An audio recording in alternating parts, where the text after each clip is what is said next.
Good afternoon. Welcome. This is Faisal Hassan. You're a member of Provincial Parliament for York South Western. Those of you joining us from Faisal Hassan NDP Live, welcome again. First, I would like to start with a land acknowledgement. We acknowledge the land we are meeting on is a traditional territory of many nations, including the Mississaugas of the Credit, the Anishinaabe, the Japwa, the Haudenosaunee, and the Wendat peoples, and is now home to many diverse First Nations, the Inuit, Métis people. We also acknowledge that Toronto is covered by Treaty 13 with the Mississauga of the Credit. This afternoon, we are having a virtual conversation with small business owners in our community. Joined live now is Michael Sarbara, mid-sized small business owner here in York South Western. Also Cathy White, also a small business owner, and also member of the BIA, representative of the Eglinton Hills community of business improvement area. And also Jamie Miller, a business owner also in our community. Welcome you all. And I'm looking forward to our discussions. Also, shortly could you also, let's mute and unmute when you're speaking. And we're expecting also Leila Mohammed, who's also a small business owner right here in York South Western. I want to welcome you all, and I want to start first with Michael Sabara to share the challenges you're having during these COVID-19. I know there are many challenges that our community is having, and I know that small businesses are struggling, but much of Ontario has moved to stage 2 reopening. The Greater Toronto area remains in stage 1. Restaurants are feeling the pain acutely, with many closed under the financial strains. Federal and provincial supports are not meeting the needs of the businesses, and too many landlords are foregoing emergency commercial rental assistance for small businesses, rent relief program. And more direct support is required to help businesses because of the COVID-19 COVID-19 storm. So I'll turn to Michael Sabara first. Okay, thank you, Mr. Hassan. Nice to virtually meet everybody and everyone who's watching. I guess we should start with basically, thankfully we're all here, healthy and safely. That's just one battle of COVID-19 right now. We're here basically, I know today, to talk about what we're facing with COVID-19 as business owners and basically as leaders in the community. Many of us have had to restructure and basically facilitate new operations to help those in the community. Ourselves at Campione, basically, we focus on the hospitality and the healthcare side of the industries. With the hospitality side being shut down, that was a huge blow to us and basically restaurants, banquet halls, hotels, and many, many employees. Basically, everyone today is fighting for basically their job back, and we rely on the leaders of our government to basically help us and guide us forward. And we're fortunate with the leaders that we do have today and those of other parties as well who allow us to basically voice our opinions and our concerns and how we can move forward in this. Our main concern is basically long-term care home facilities. As we are commercial laundry, we're able to facilitate and help those in long-term care facilities.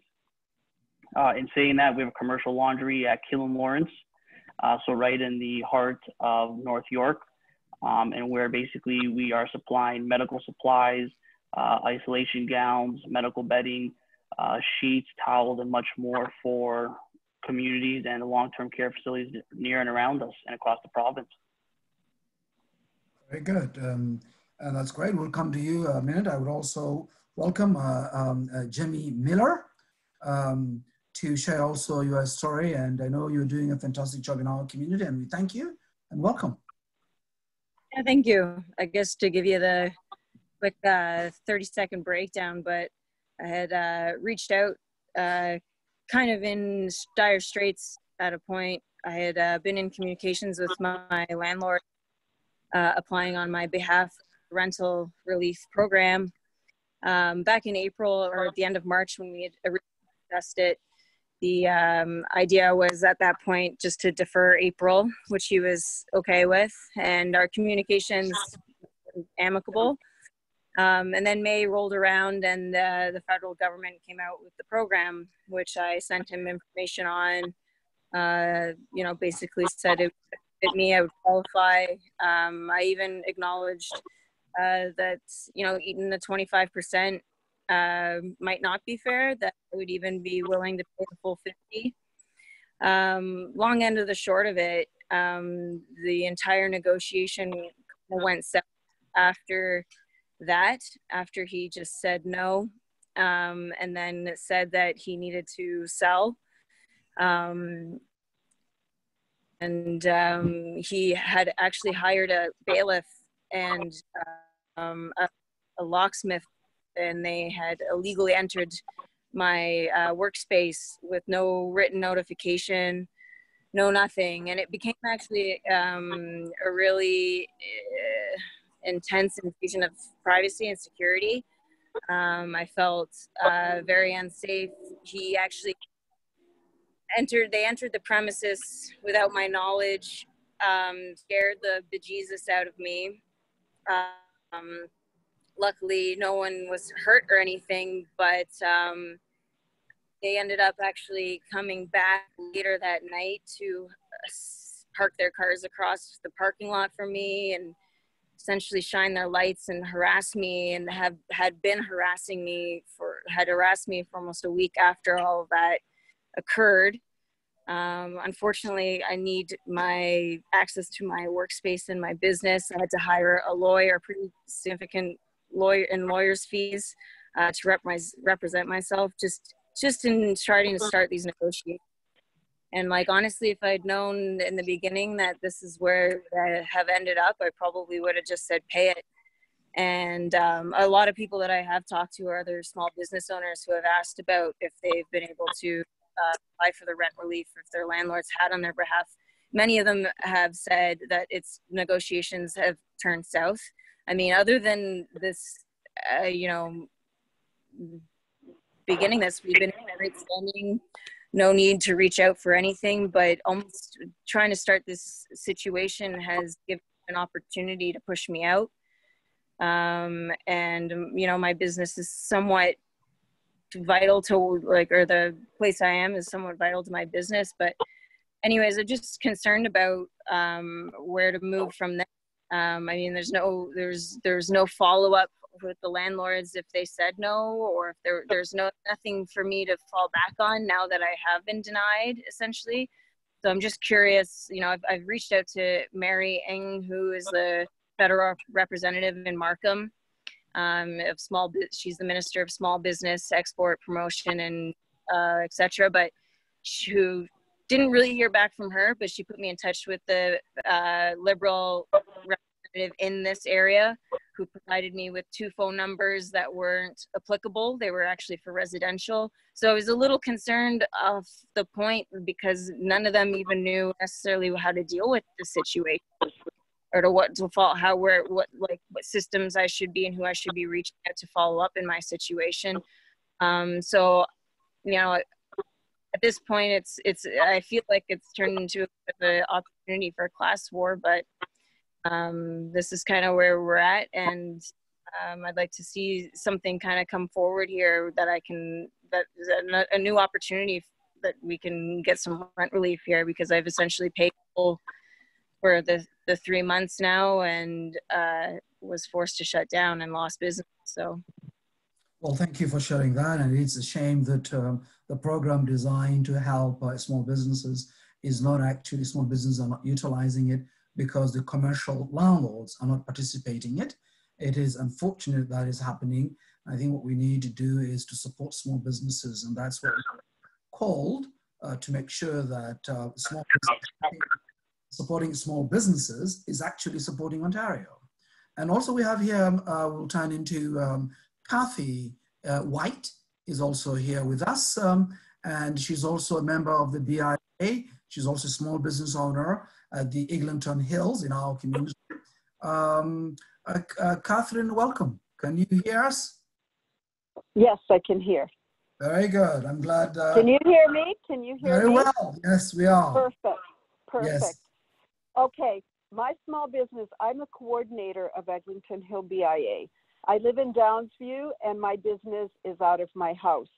So my personal business is not affected, but the BIA definitely is. We've had problems ever since the LRT started. The businesses have not been going well there, as you know.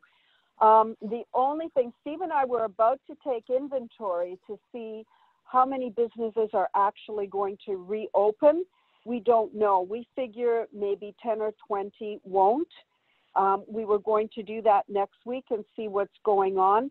The only businesses that seem to be functioning are the restaurants that have gone with takeout.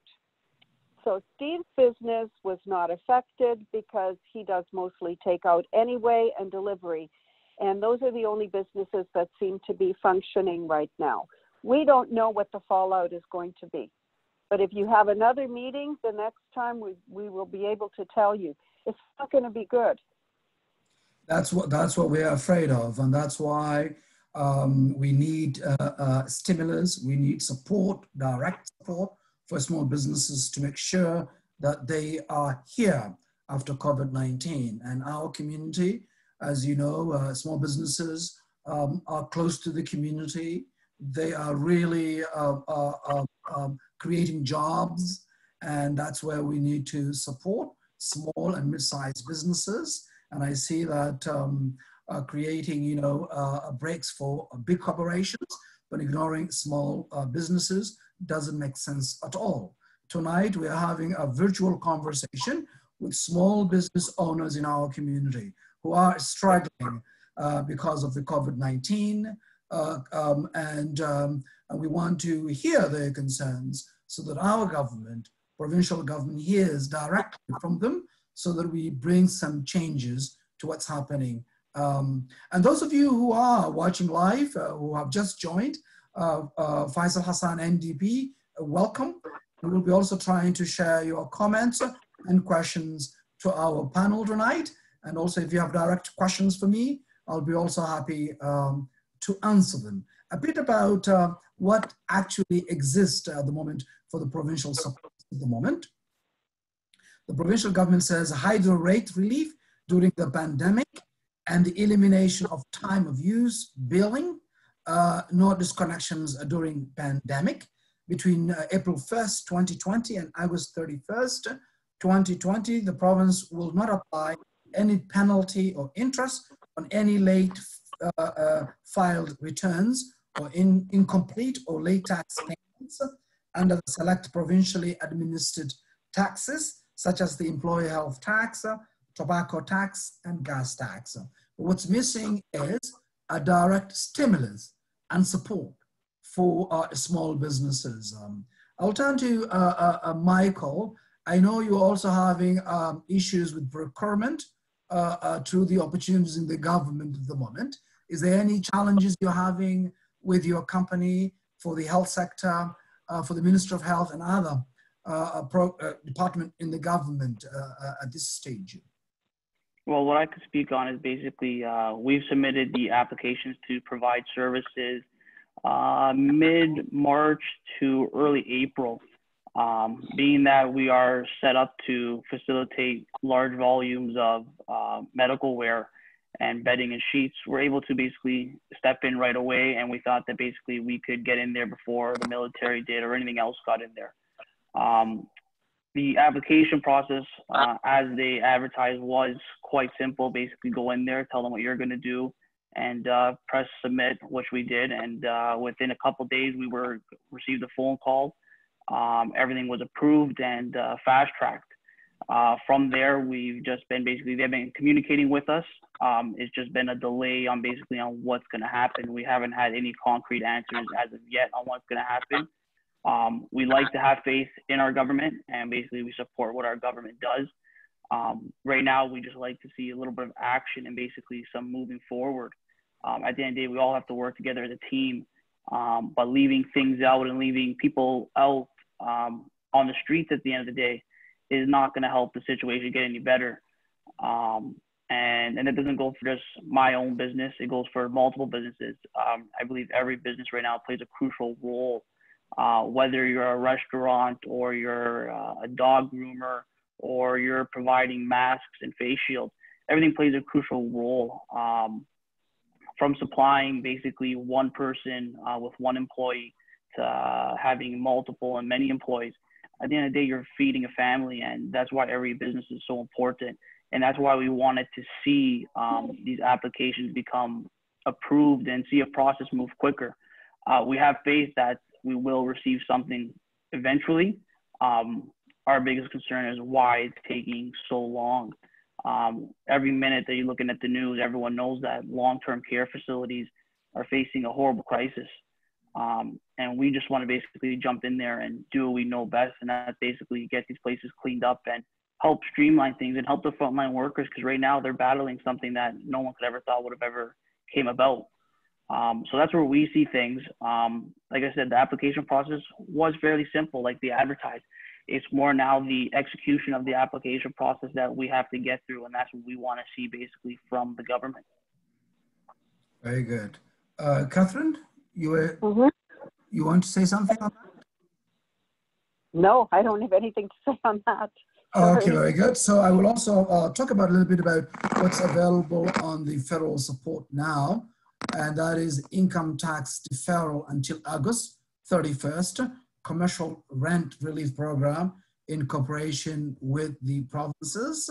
And this is where the problem is at the moment, that the provincial hasn't actually addressed the issues that the small businesses have raised, and that is if the landlord is not willing to participate, what happens to the small businesses? And the BI also have witnessed that, and a lot of small businesses are telling this, and that's why we don't want all these businesses to wither away when all this is over after COVID-19. And that's why the challenge here.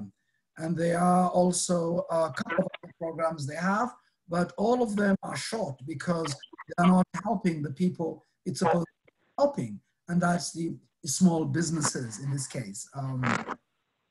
I'll see those of you who are joining us. You're joining us live, Faisal Hassan, NDP. If you have any comments, any questions for our panel, you are most welcome, and I'll try to include, we might not include all of those comments, but we will do our best to make sure that your questions and comments are read live while you are when we're here. And what are the challenges, Catherine, that you are witnessing that the members of the BIA of Eglinton Hill that are experiencing? I know there are also mid-size and also small businesses. I know some of the restaurants have been also, you guys have been also affected by the Eglinton Crosstown work going on, and many businesses in that community have been impacted with no support, assistance during that time.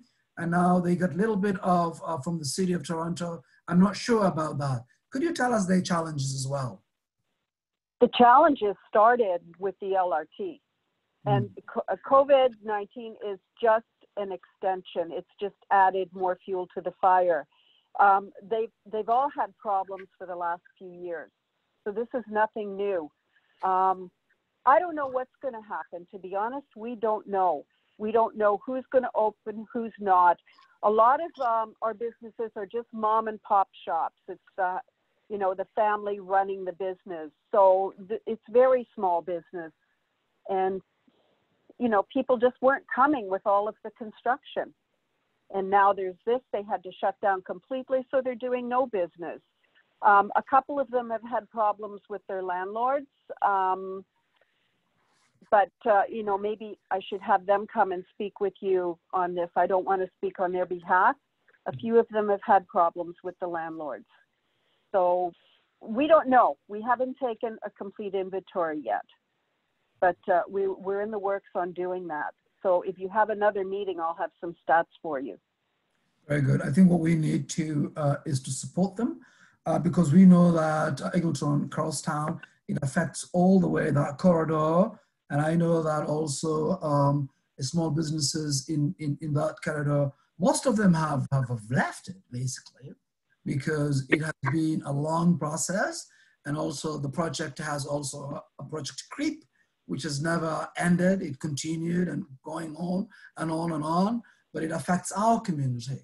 And that's also coupled with now with COVID-19. And that's why this community also have been neglected, not only the last 2 years, but the last 15 years when it comes to every subject we look at it. And small businesses, we hope that this government will be friendly to small businesses and businesses in general. And now we have now the challenges that when it mattered at this time, that our businesses are struggling. We need them, the support they need at the moment. I'll see if there's any comment on there. Those of you who are joining us at Faisal Hassan, MPP, we would also to share your comments as well. And also if you have any questions for our panel, our guest, as well as for me. We are talking about small businesses, and here we have small business owners in our community who have also shared their concerns about the programs that the government is trying to help, is not really helping them. And these challenges need to be listened and we need to be addressed. That's why it's important to hear, and directly tonight we're hearing them.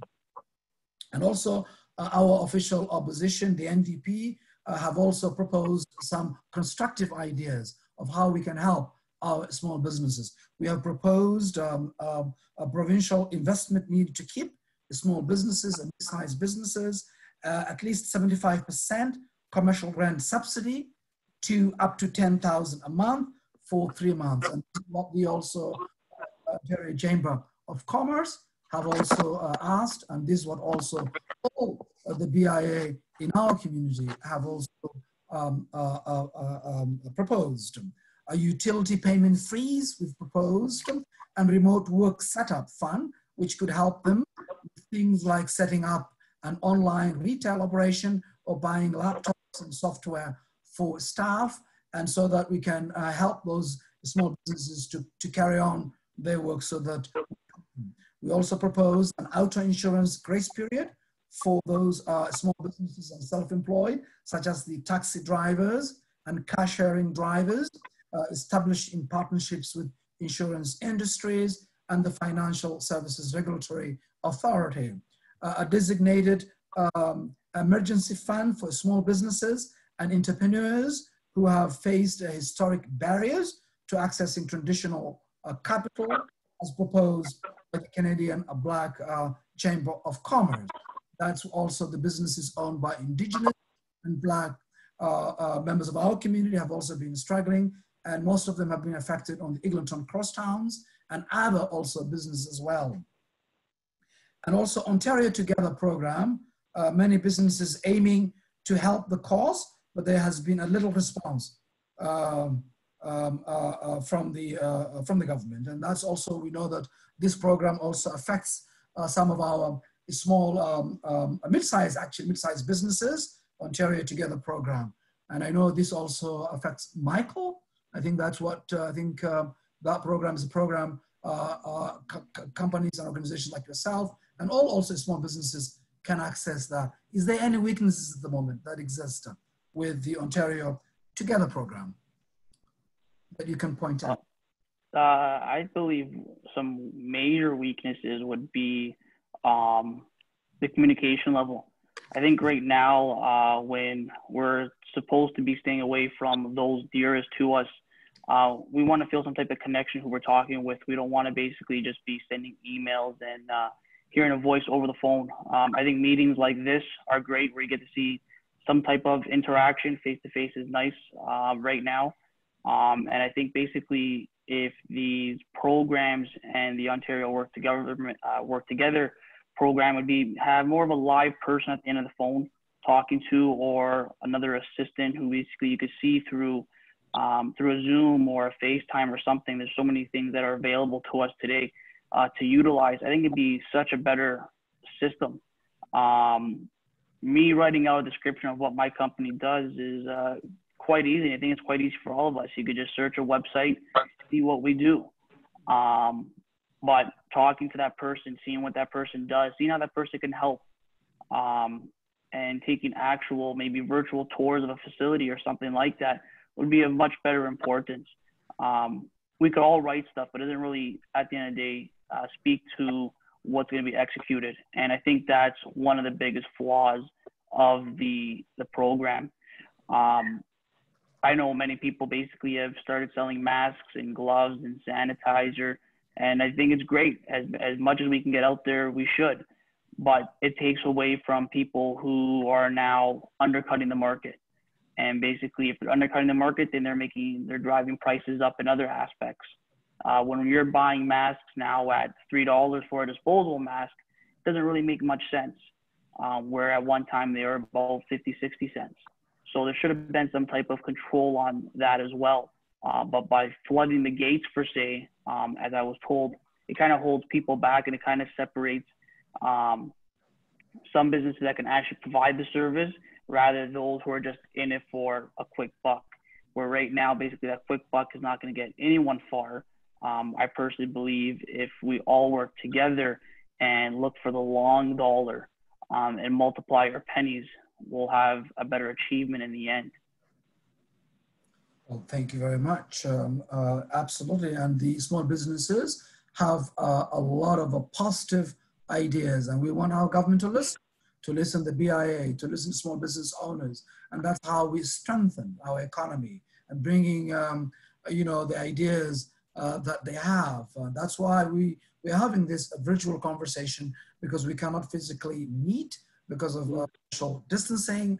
And I know many of you wanted to share your experiences, but you couldn't join us tonight.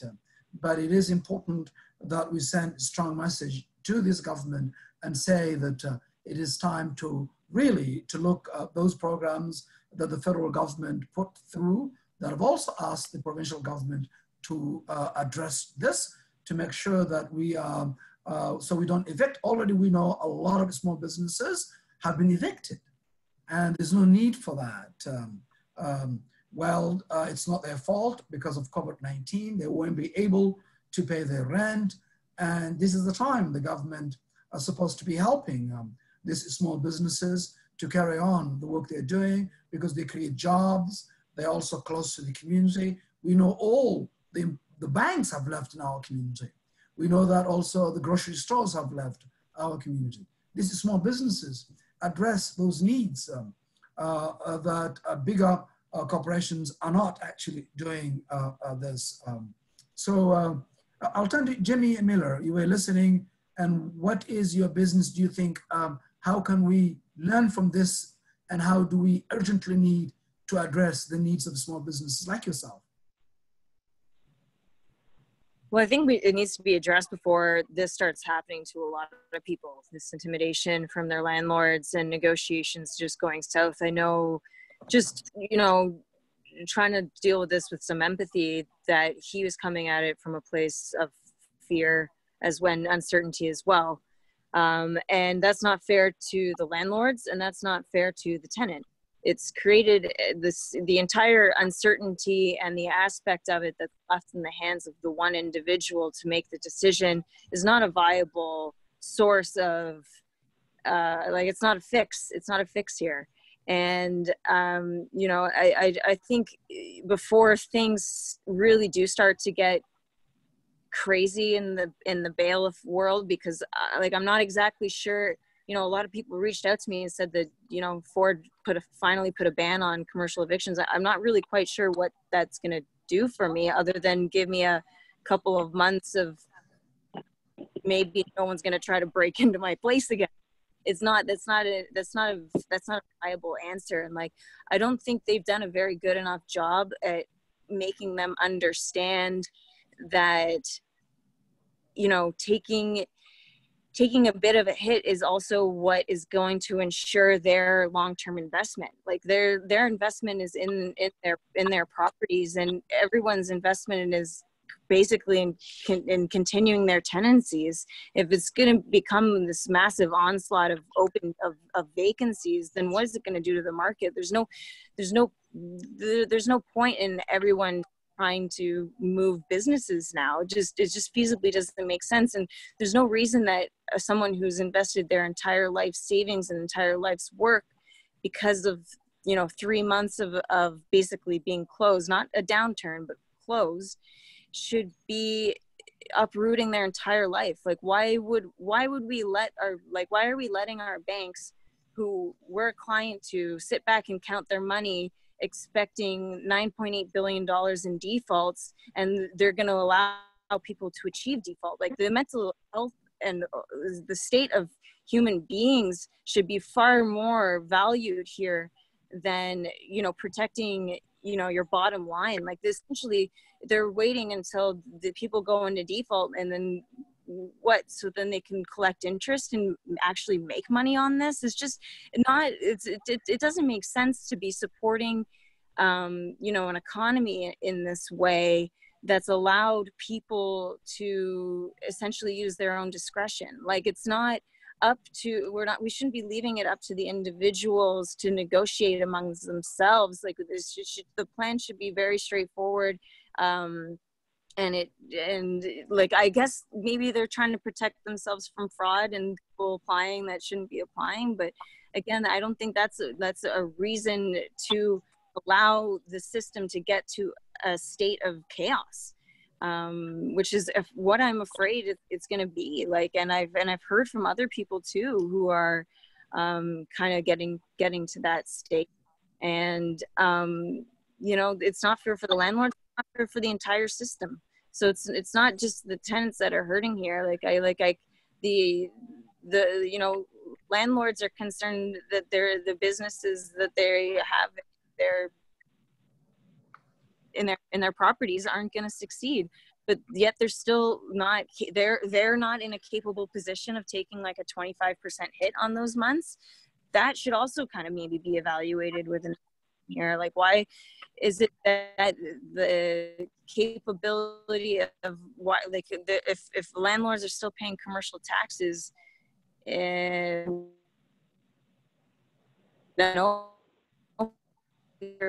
what that's still going to. But I mean, everyone's going to have to take a hit. And I think that's what the program was designed to do, was just to spread that out. But they were given the choice to say no. And a lot of them did, and have with force. So I feel like they're a lot more organized in themselves as far as just, as far as their, representation and what they're, communicating with companies that specialize in, reselling assets that have been possessed on a commercial tenant's behalf because unfulfilled lease. Like those businesses should not thrive right now. I'm sorry. But there's a possibility it could, just because of the lack of governance here in this regards. And with regard to the commercial evictions, for government's commercial eviction ban, which passed just Tuesday evening, only covers businesses which qualify for the deeply flawed, very narrow Canada Emergency Commercial Rent Assistance. So it doesn't cover those who are not qualified. So it's not really help at all. And we, the official opposition, put an amendment to that. But other independent, the Greens and the Liberals and the Conservatives have supported the government's commercial eviction ban. But it doesn't really addresses people who have not already qualified, or the commercial landlords who have refused to participate. Their commercial tenants does not cover this. And this is, again, another flaw, another problem for many, many businesses in our community, that they might not be covered for that as well. Those of you who are joining us live, Faisal Hassan, NDP, welcome. And tonight we are talking about virtual conversation with local small business owners in our community, small and mid-sized businesses who are doing a wonderful job in our community. Because of COVID-19, our businesses, small businesses and mid-sized businesses have been having a lot of challenges because of the situation in which we found ourselves. And this is the time that the government should be providing a support so that they continue to carry their service that they have been providing to our community before COVID-19. And that is where we have the challenges. Many of the programs that the federal government and the four governments have proposed is not helping. And tonight we hear it loud and clear.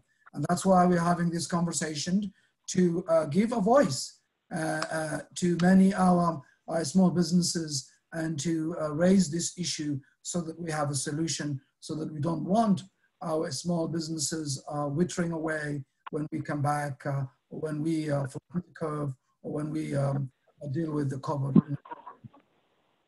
Those of you who have questions and answers for my panel or for myself, we'll be able to do our best to share while we are live here.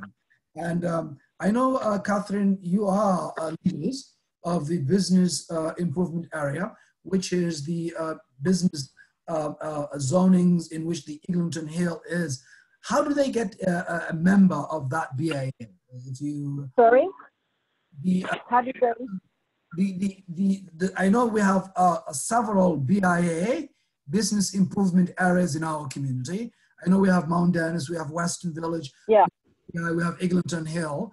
And is every business in the Eglinton Hill, are they also a member of the BIA? Automatically, yes. They are. I think we have about 79, 86 members. And all of them, you said that they had challenges before because of the Eglinton cross towns, which created disruptions for their businesses. How many have already left because of the Eglinton cross town? Well, we don't know. We don't know. A lot of them were functioning, but barely. And now with this, where they've had to have a complete shutdown, it just did them in. Like I said, we don't know. We're currently going through and taking inventory. Basically, I guess the convenience stores were still open, and the restaurants were still open who did takeout and delivery, but that's it. The rest of them were shut down. So now we're taking inventory to see how many are actually going to open and will function. We just don't know. But if you have another meeting, I'll be able to tell you then. We've been working with Digital Main Street as well, and they've been coming around previous to COVID. They've been setting people up digitally who want to do so, and that's been working quite well. And I've just been told today that they've got another grant, so we'll be working with them again. But as far as how many are going to open, we don't know yet. Yes, we're just waiting to see. Yes, and that's the concern. And I know that we can't afford, again, empty units in our community because we have struggled for so long about recruiting small businesses in our community. And now, if many of them, because of COVID-19, they cannot carry on the work they're doing in our community, it will be a shame. And that's why we need support now. Absolutely. Yes, and this is also and definitely the Premier and the Conservative government are definitely hearing us tonight. That's why we need to make sure they hear us loud. Definitely, when I asked them specific questions early on a couple of weeks ago about the commercial landlords are not willing to participate in this program, and we need to speak to the federal government to correct it, or at least provide a direct support to the commercial tenants, small businesses, so that they pay their rent, so they're not evicted. And when we put amendments to correct this current commercial eviction ban, they also reviews and don't take our constructive ideas. And this is where we need to support businesses. Businesses need our help now. Yes. Absolutely. So those of you who are watching us, Faisal Hassan MPP Live, you're watching here our conversation, a virtual conversation with small business owners, local business, small business owners in our community who are basically representing small and mid-sized businesses in our community. And you know, in the 90s, all the good paying manufacturing jobs left in our community. And because of free trade. And free trade hit us hard. We've lost a lot of jobs, and we also lost many, many good paying jobs in our community. That was a challenge that we faced in the 90s.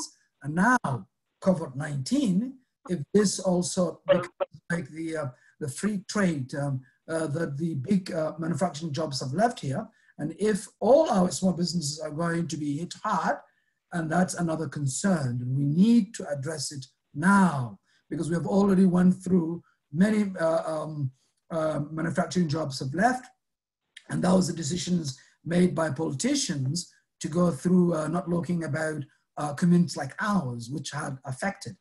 All those jobs went to the South and Mexico, and now if our small businesses leave us, then we'll be in trouble. So that's why we need to talk about it and to make sure that, that we address them. So Michael, you've been listening to the BIA. Is your area also have a BIA? Now you were talking about having a new BIA called Like. Are you also involved? I'm not personally involved with it. I know the company is. We do have a small BIA in the community. Most meetings happen about once a month, roughly. And I think it's great for everybody. Actually, I did have a question though for Catherine. In regards to the businesses that have been affected by the LRT, we know that the government's saying that patios can be reopened for some restaurants. Now, we want all the restaurants we work with, we want everyone in the communities that can't travel all across the city of Toronto or the greater Toronto area, basically be able to get out. Have you heard any concern regarding businesses that don't have access to patio? Can they use sidewalks? Are there any changes that are going to happen for them? That's what we're looking into now, because in our area, it's not really feasible to open up a patio when they're doing construction work, you know, on the street. It's futile. So we don't really know. Yes. Very disappointing. Yeah. Yeah. Absolutely. We don't know. I mean, there's all this construction going on. Who's gonna eat on a patio that's, you know, where there's construction and noise and dirt and everything? It's just not going to work. And that's the crosstown which have affected these crosstown constructions, and that has been delayed again and again and again. And many businesses we've lost in that corridor, and now this COVID-19. That's why we need the support now, not later, because we don't want the same experience in the 90s when all the manufacturing jobs in our community here have left us. Yes, it did. And now this is more important to support small businesses that are close to our community, that create the most of the jobs, that are also addressing the community's concerns, because also they do help the community. I know, Michael, you also have been helping homeless people, giving them masks in our community and even in downtown. And that's also a very good that our small businesses also helps the community. And that's a very good. Those of you who are joining us live, you're joining us, Faisal Hassan, MPP Live. And tonight we are having a conversation, virtual conversation with local small businesses in our community, small and mid-sized businesses. And those of you joining us live, if you have any comments and any questions, we'll be happy to share our guest, our panel. And also if you have any questions for me, as well. I'll be happy to answer them. And we look into that as well. And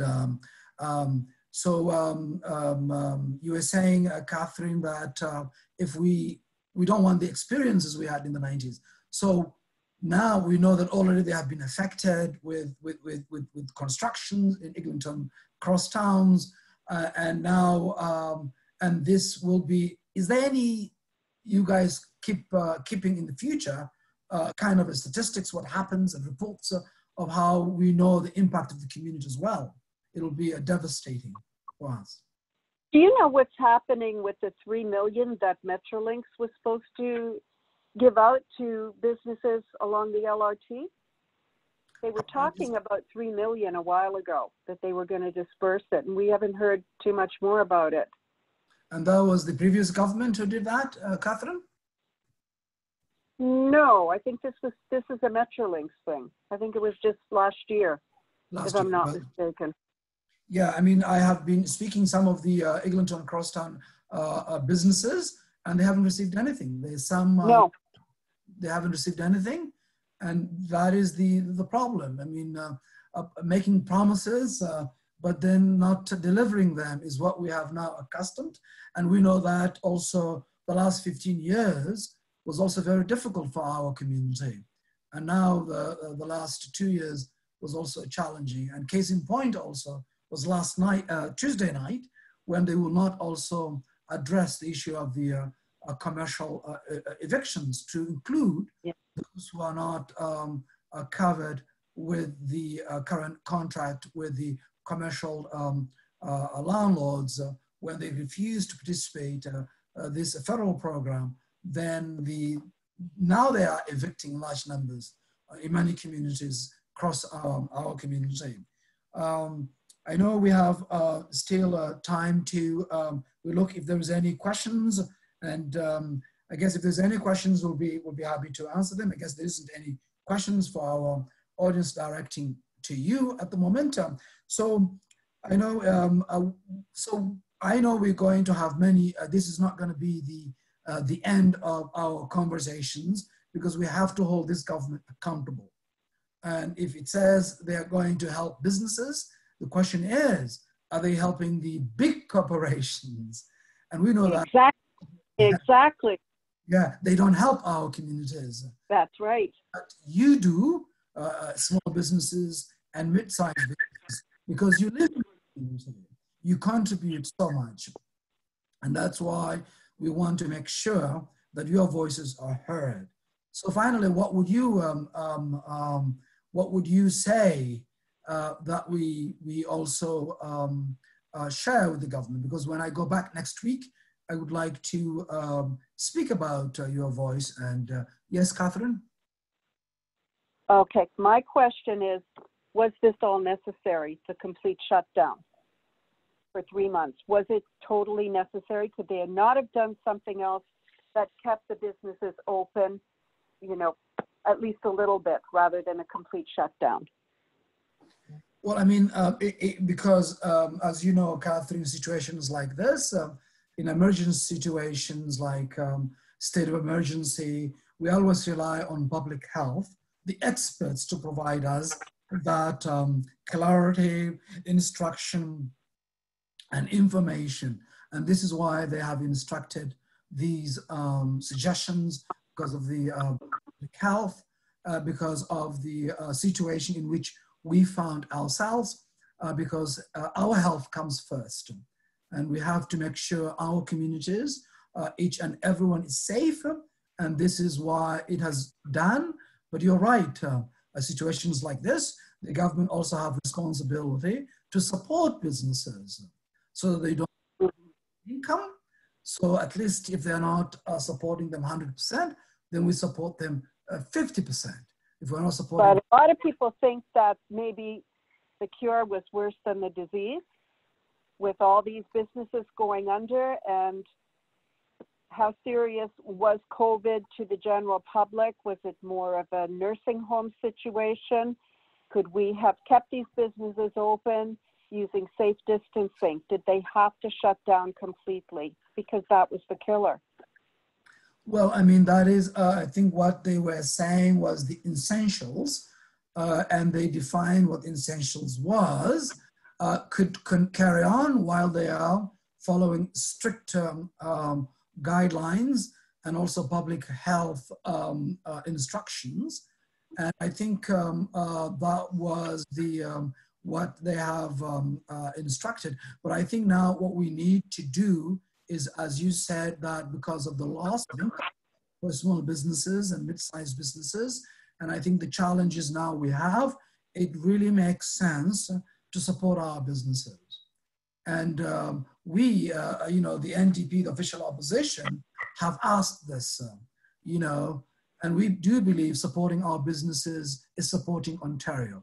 It's supporting our community, and it makes sense. And because you guys create jobs, you employ members of our community, and this is important. So that is why I think, Catherine, is important. The BIA, the Chamber of Commerce, we have listened to your suggestions and ideas, but we want the government also to listen to you. And they haven't been doing that. And that's the challenge we have faced this time. And unfortunately, we will press them on, and as the official opposition, we will hold them accountable, and we will make sure that our businesses are being given a voice, and we'll do that, definitely. What do you think they will actually do in the end when you bring these suggestions to them?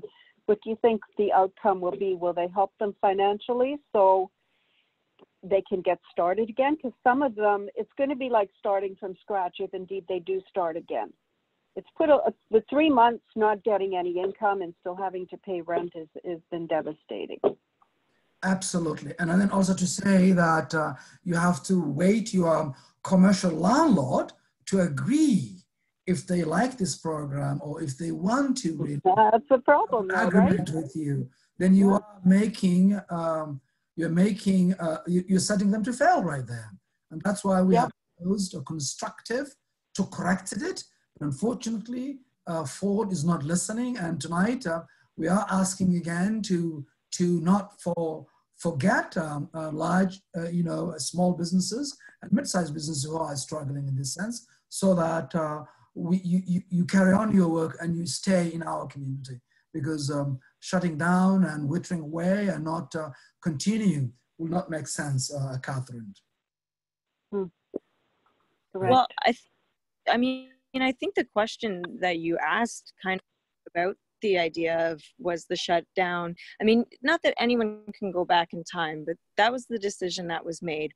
So if that's the decision that was made, we have to adjust in order so that the effects of it aren't going to impact people in such a negative way. It's about kind of mitigating the decision that we've made. I'm not exactly sure how and why it took so long to determine what is deemed an essential service. And I'm not exactly sure how I was still able to drive through McDonald's or go to the Home Depot or go to, some of these businesses who essentially just have the lawyers and the finances to protect themselves from being shut down. Because, my favorite Jamaican vegetarian place, doesn't have the legal backing or the finances to protect themselves in this situation. Why are we the ones that are here to suffer? But, like we said, it does come down, and we all have agreed to make this decision as Canadians, that people's health was the priority. That, we will take the precautions and we will close and we will all abide by this. But it doesn't mean that we all need to go bankrupt. It doesn't mean that we all need to move our businesses. It doesn't mean that now we need to go into debt. I don't know if anyone's heard of debt forgiveness, but these are all things that we should be actually considering right now, just because of where we are. It's not about, I don't think we all agree we can't go back in time, and that in the future here we're going to have to be taking a lot of extra precautions, but I don't think it means that we need to have such an intense turnover in our businesses. I know something in Ontario, small businesses employ 9 out of 10 workers, and if if they ever expect to get people off of server's going to have to get back. And that's,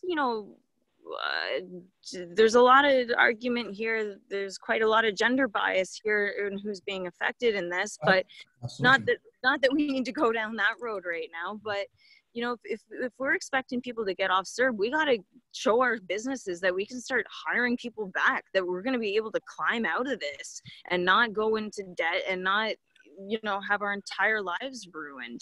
Like health and safety goes a little further than contracting a virus at the moment. 190 something people died of overdoses in BC last month because safe injection sites haven't been available.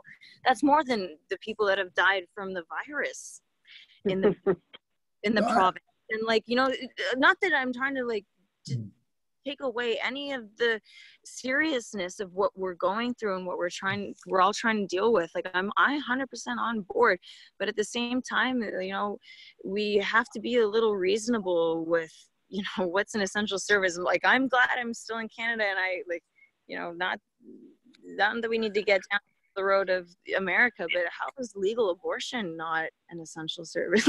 It's just how is deciding what is an essential service a knee-jerk reaction? I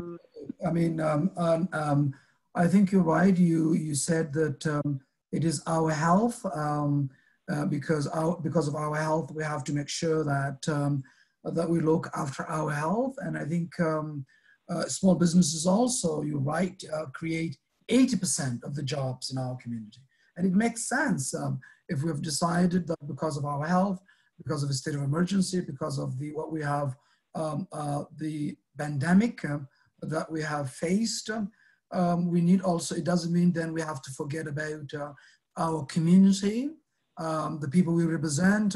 So the government is there to support people when they need, or when we have this kind of situation, or continuously, all the time. The government should be there helping people and putting people first. And that's why we have proposed constructive ideas to this government to suggest that we need to support our small businesses. And we point out the weaknesses of those programs, and we'll continue to do so because we owe it to all of you and to our community.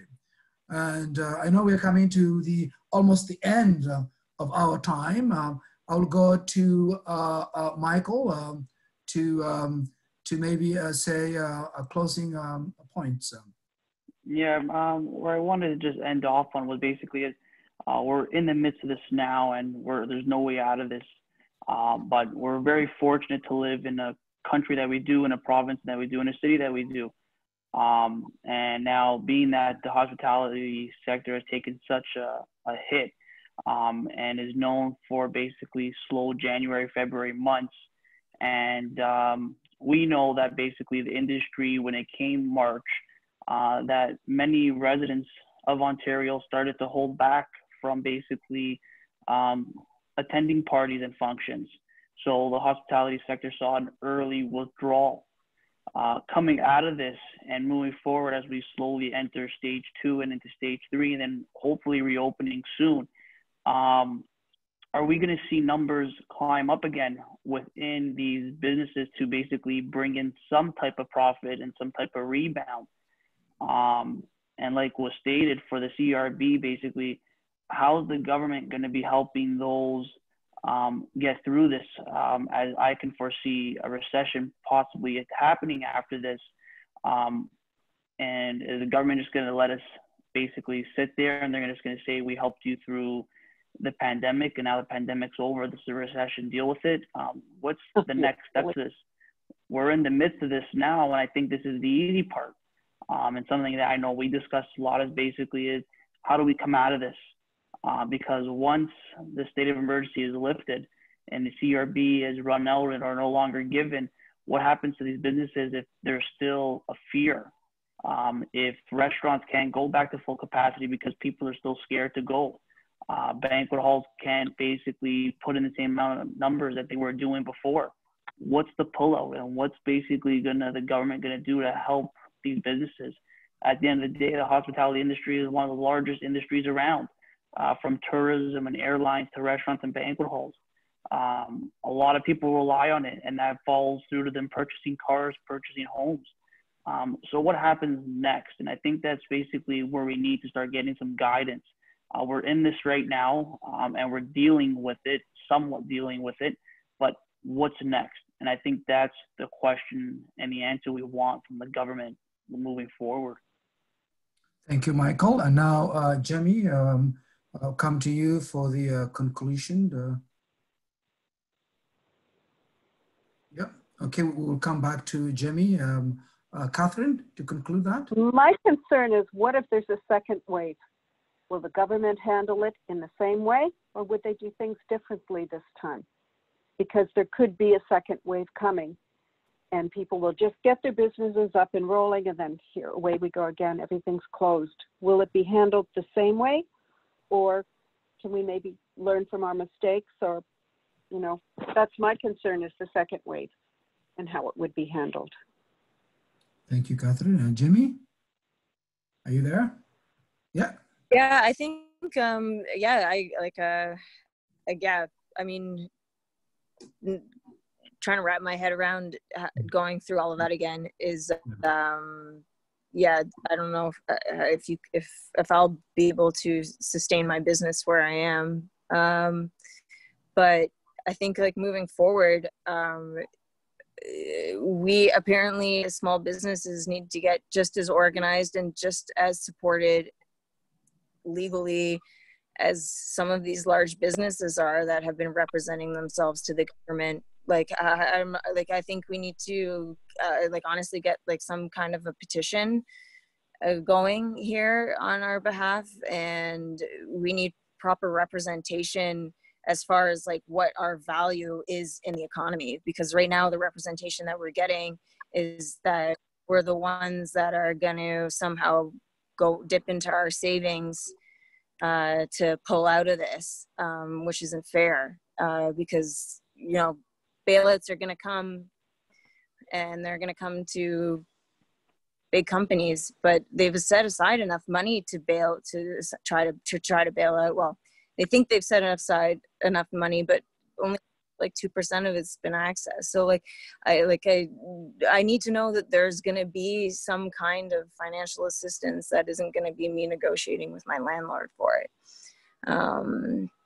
In order to, because I mean, I need to know soon, because I have like a 2-month, you know, I need to give my landlord a 2-month notice if I do want to move out in good terms. And so it's about, like, just trying to get jobs. And trying to focus on this as well has been a bit of a stretch, but I mean, here we are. But we definitely, like, need to organize, and we need proper representation for our worth in the economy, because right now it just seems like we don't have a loud voice, or we don't have someone in their office or someone in their pocket. I mean, I would like to know that that the money that is there to support small businesses is all accessible to them. Well said. Thank you very much. You have heard, folks. We have been talking tonight, members of our community, local small business owners, small and mid-size. I want to thank all of you, Michael, Jimmy, and Catherine, for joining us. And to you, those of you who have been joining us live, Faisal Hassan, NDP. This is not the first town hall meeting. We're talking about issues affecting our community, and we'll have more discussions about how we are going to support our small businesses and our community. I thank you for joining me tonight, and to you for tuning in. Thank you and goodbye. Good night. Good night. Good night. Good night.